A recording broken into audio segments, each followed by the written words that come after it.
Bonjour à vous, nouvelle vidéo, là la remorque est prête, c'est parti, on décolle, on va aller chercher un nouveau bestiau, ce que vous voulez, allez c'est parti. Bon alors après tant d'attente, la voilà enfin, la nouvelle moto. Non c'est un sac.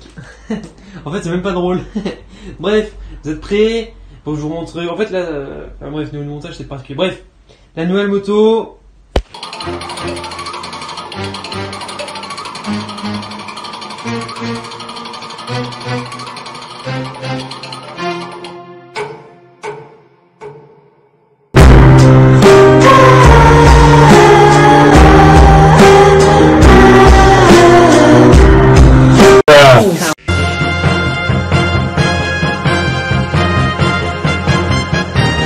Bon alors après tant d'attente, la voilà enfin, la nouvelle moto.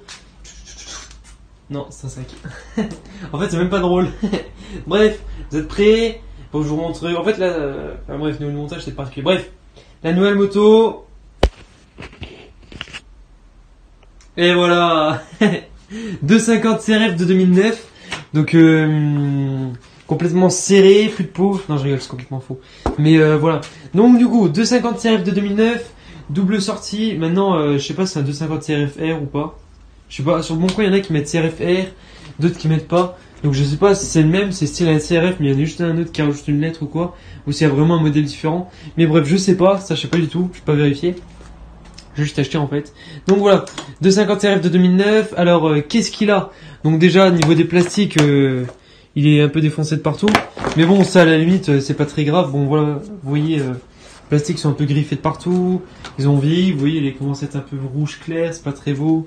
Là pareil, la bavette elle a une texture un peu bizarre, de par le fait qu'elle est toute griffée, etc. Là les plastiques sont aussi un petit peu... En fait ils ont tous une texture un petit peu bizarre je trouve. Vous voyez, ils sont pas lisses, ils sont un peu mat comme ça, un peu épais, c'est bizarre. Bon là pareil, ils tiennent comme ils peuvent.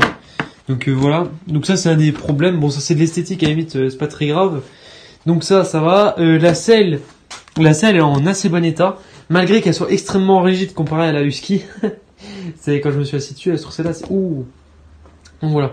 Selle, bon, il y a juste le Honda qui est plus trop là, on voit à peu près le H. Mais bon, c'est pas très grave. Bon poignet, ça pareil, c'est pas très grave. Juste un truc qu'il faudra que je fasse, je pense, c'est le poignet extérieur, parce que je trouve elle revient assez doucement. Donc ça faudra que je regarde. Soit c'est un truc des 4 temps, soit c'est parce qu'elle revient doucement, je sais pas, je verrai. Si je peux faire en sorte qu'elle revienne plus vite, je le ferai. Parce que j'aime pas moi quand elle revient doucement comme ça. Donc ça c'est une chose. Là-bas pareil ça tient un peu au riselon etc. Donc les poignées forcément je vais changer ça.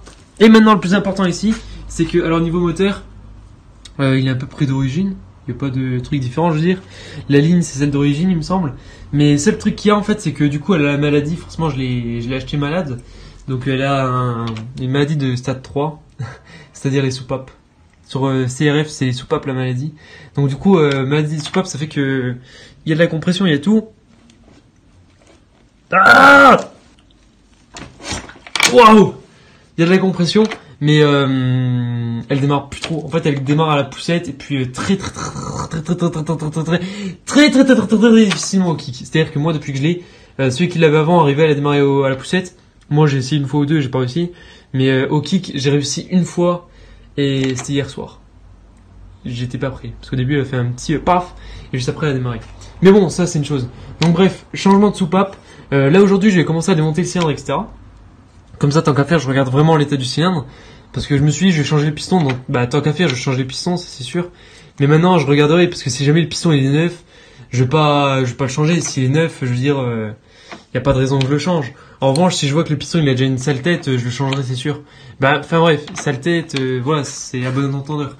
Mais bref, je vais regarder tout ça. Comme ça là je démonte tout, je regarde à peu près ce que j'ai à changer, ce que j'ai pas à changer.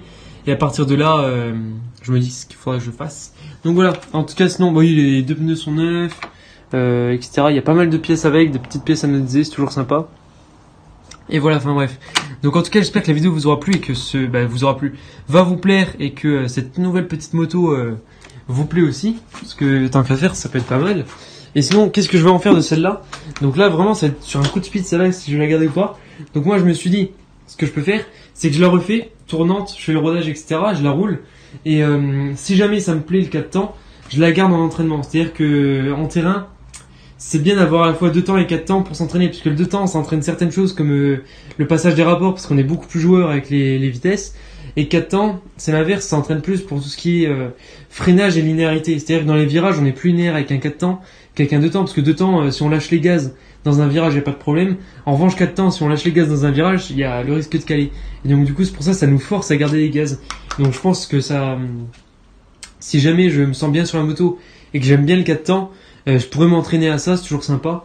En revanche, si jamais j'ai pas le feeling avec la moto, que j'aime pas le 4 temps, je la vendrai directement. Mais en tout cas, voilà, si jamais j'arrive à avoir le feeling, etc., je pense que je pourrais rouler un petit peu, ce sera sympa. Donc voilà, enfin bref, je vais attaquer la vidéo. Je sais pas si je montre déjà maintenant le démontage, etc. Mais en tout cas, j'espère que cette nouvelle petite série va vous plaire.